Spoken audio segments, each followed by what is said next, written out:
সকালে ঘর ঝাড়ু না দিলে কি কোনো অমঙ্গল হয়?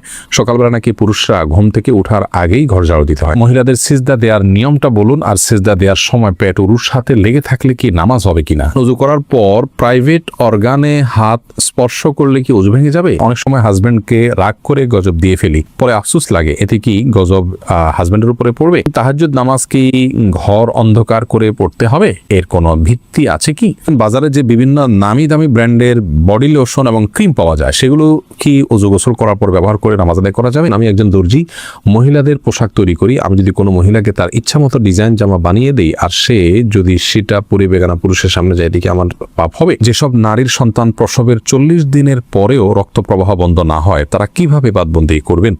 এমনি আরিফুল ইসলাম জানিয়েছেন, মৃত ব্যক্তির জন্য দোয়া করার সুন্নাহ পদ্ধতি কি? মৃত ব্যক্তির জন্য আল্লাহ তাআলার কাছে সাধারণভাবে দোয়া করবেন, আল্লাহ আপনি তাকে মাফ করুন, ক্ষমা করুন, ইস্তেগফার করবেন, কায়মন ওয়াক্যে আল্লাহর কাছে তার পক্ষ হয়ে সুপারিশ করবেন, ক্ষমা চাইবেন। এছাড়া বিশেষ কোনো পদ্ধতি নেই। একত্র হতে হবে, লোকজন জড়ো করতে হবে, হুজুরদেরকে নিয়ে আসতে হবে, এমন কোনো কথা কোন হাদিসে আমাদেরকে বলা হয়নি। তাসনিম আরা তাশফিয়া জানতে চেয়েছেন, ওযু করে সাবান ধরলে কি ওযু থাকবে? কোনো অসুবিধা নেই, সাবান ধরলে ওযু থাকবে। এমডি সালাউদ্দিন সবুজ জানতে চেয়েছেন, মানুষ মারা গেলে মাইকিং করা জায়েজ আছে কিনা? মানুষ মারা গেলে মাইকিং করা বা আজানের মানে মতো করে ডাকাডাকি করা, এটাকে অনেক ওলামায়ে কেরাম নিষেধ করেন। তবে জানাজা হবে বা মারা গেছে সংবাদ দেয়াতে কোনো অসুবিধা নেই, যে আজকাল অনেক সহজ মাধ্যমে সংবাদ দেয়া যেতে পারে। এরপরে প্রশ্ন করেছেন রিমি খান, আপনি জানতে চেয়েছেন, বাজারে যে বিভিন্ন নামি দামি ব্র্যান্ডের বডি লোশন এবং ক্রিম পাওয়া যায়, সেগুলো কি ওযু গোসল করার পর ব্যবহার করে নামাজ আদায় করা যাবে? নামাজ হবে কিনা? জি, নামাজ হবে ইনশাআল্লাহ বিদিনিল্লাহ। উম্মে সালমা রিহা, আপনি ইউটিউব চ্যানেলে প্রশ্ন করেছেন, অনেক সময় হাজবেন্ডকে রাগ করে গজব দিয়ে ফেলি, পরে আফসোস লাগে, এতে কি গজব হাজবেন্ডের উপরে পড়বে? না বোন, এর কারণে হাজবেন্ডের উপর গজব পড়বে না। কোরআন কারীমের আয়াত থেকে স্পষ্ট বোঝা যায় যে রাগের মাথায় যখন মানুষ এই ধরনের বদদোয়া দিয়ে ফেলে, আল্লাহ রাব্বুল আলামিন সেগুলোকে বাস্তবায়ন করেন না, এবং তবে এটি একটা অন্যায় কাজ।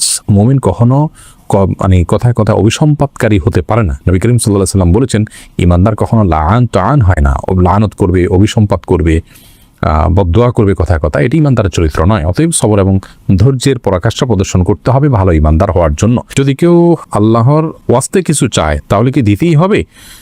হুসাইন জানতে চেয়েছেন, জি, আল্লাহর ওয়াস্তে বা আল্লাহর নামে, আল্লাহর দোহাই দিয়ে কেউ চাইলে তাকে ফিরিয়ে দেওয়া উচিত নয়। এসেছে রুবেল, আপনি জানতে চেয়েছেন, এডি থেকে নামাজে দাঁড়ানোর পর নাকি ডান পায়ের বুড়ো আঙ্গুল নাড়ানো যায় না, এটা কি সত্য? না, এরকম কোনো কথা আমাদের জানা নেই, প্রয়োজন হলে নাড়ানো যেতে পারে। যেসব নারীর সন্তান প্রসবের 40 দিনের পরেও রক্ত প্রবাহ বন্ধ না হয়, তারা কিভাবে বাদবন্দি করবেন? 40 দিন পার হওয়ার পরেও যদি রক্ত প্রবাহ বন্ধ না হয়, নেফাস বন্ধ না হয়, তাহলে সেক্ষেত্রে তারা সম্পূর্ণ স্বাভাবিকভাবে সকলে বাদবন্দিকে সম্পাদন করতে পারবেন। সেখানে কোনো, আজকাল তো অনেক কিছু ব্যবস্থা রয়েছে যাতে করে ব্লাড যেখানে সেখানে না পড়ে, সে ব্যবস্থাপনা গ্রহণ করার পর তিনি এ বাদবন্দি স্বাভাবিক করতে পারবেন। 40 দিনের পরে আর তার ব্লিডিং হলেও তাকে নেফাস সে আক্রান্ত বা আপনার এটাকে আপনার প্রসব পরবর্তী যে ব্লিডিং বলা হয়ে থাকে, সেটির মধ্যে গণ্য করা হবে না। রিসান ভুঁইয়া, আপনি জানতেছেন, গরু ছাগলের বট খাওয়া কি জায়েজ? জি, এটা সম্পূর্ণ জায়েজ, তবে এটা যার যার রুচির ব্যাপার। কারোর যদি ভালো লাগে তিনি খাবেন, কারোর ভালো না লাগলে তিনি খাবেন না, একান্তই তার ব্যাপার। নামাজে আয়াতের অংশ পড়লে হবে কিনা যদি সূরা কাউসারের সমান হয়? জি, অবশ্যই হয়ে যাবে। এটাতে যদি সূরা কাউসারের সমান হয়, ছোট 3 আয়াতও হয়ে যায়, ইনশাআল্লাহ সালাত হয়ে যাবে, অসুবিধা নেই। মোহাম্মদ মিজানুর রহমান জানতে চেয়েছেন, আপনি একটা আলোচনা বলেছেন রাগের মাথায় তালাক বললেও তালাক কার্যকর হয়ে যায়, এটা দেখে আমার স্ত্রী আমাকে তালাক দিয়েছে, আপনার কথার কোন হাদিসের আলোকে ব্যাখ্যা চাই। নবী করিম সাল্লাল্লাহু আলাইহি ওয়াসাল্লাম বলেছেন, সালাতুন জিদ্দুহুন্না জিদ্দুন ওয়া হাজলুহুন্না জিদ্দুন, 3টি কাজ মানুষ সিরিয়াসলি করলে যা হয়, দুষ্টুমি করে করলেও তা হয়, এগুলো ঘটে যায়। তখন থেকে একটি হলো তালাক। অতএব তালাকের এই বিষয়টি খুবই সিরিয়াস, এটা স্পর্শকাতর। বিধায় রাগের মাথা তালাক দিলেও তালাক হবে। কিন্তু রাগ যদি কারোর এরকম হয় যে রাগের কারণে কি বলেছেন তিনি নিজেও জানেন না, এত বেশি রাগ হয়ে গেছে, তাহলে সেক্ষেত্রে সেটি তালাক পতিত হবে না। তবে আপনার স্ত্রী আপনাকে তালাক দিয়েছেন, স্ত্রী যদি বলেন এইভাবে যে আমি তোমাকে তালাক দিলাম, এইভাবে বললে তালাক হবে না। এবং স্ত্রীর অর্পিত তালাকের যে পাওয়ার আছে, সেটা তিনি কখন খাটাতে পারেন, কিভাবে সেটা প্রয়োগ করতে পারেন, এগুলো আলোচনা সাপেক্ষ বিষয়। এই জন্য এই নির্দিষ্ট বিষয়ে কোনো দক্ষ আলিমের সাথে আপনি দেখা করে কোনো দারুল ইফতাতে গিয়ে আপনি আপনার বিষয়টি ফতোয়া নিবেন ইনশাআল্লাহ। আবু সিদ্দিক হানিফ জানতে চেয়েছেন, ঘরে বিড়াল থাকলে নাকি নামাজ হয় না, এটা কি সত্য কথা? না, এটার কোনো ভিত্তি নেই। ঘরে বিড়াল থাকলে নামাজ হবে না, কেন? নামাজ হবে। তানজিনা বেগম জানতেছেন, কোরআন ধরে ওয়াদা করার পর সে ওয়াদা ভঙ্গ করলে কি পরিণতি হতে পারে? কোরআন ধরে ওয়াদা করা এটা ওয়াদা করার পদ্ধতি নয়। ওয়াদা এমনি করতেই হবে।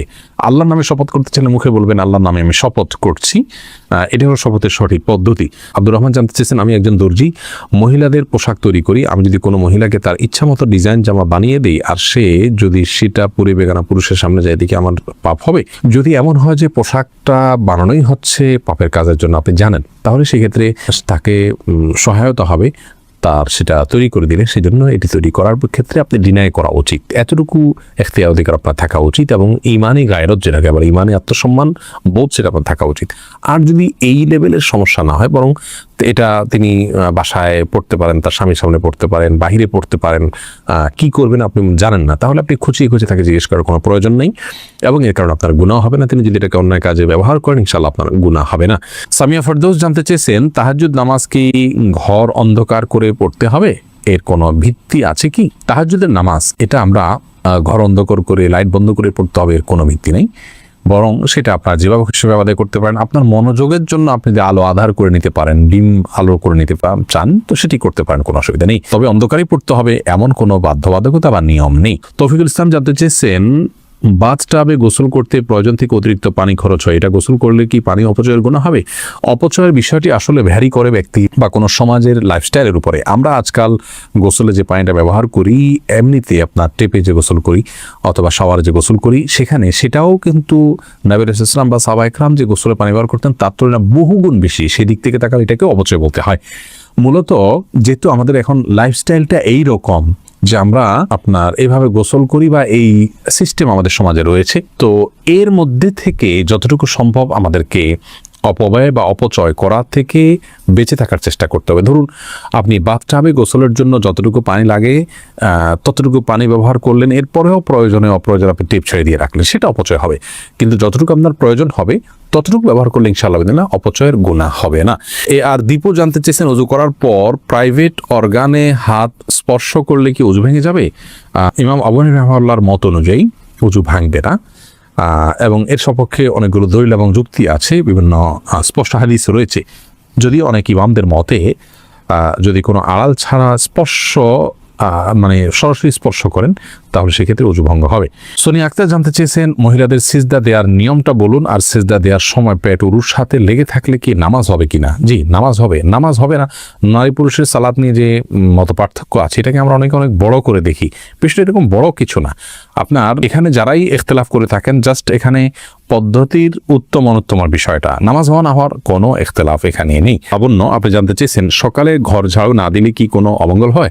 সকালবেলা নাকি পুরুষরা ঘুম থেকে উঠার আগেই ঘর ঝাড়ু দিতে হয়। না বোন, এটা বানোয়াট কথা। হয়তো পুরুষ শাসিত সমাজে নারীদেরকে আপনার কোণঠাসা করে রাখার জন্য বা তাদেরকে কাজে লাগানোর জন্য কেউ তৈরি করেছে, এগুলোর সাথে ইসলামের কোনো সম্পর্ক নেই।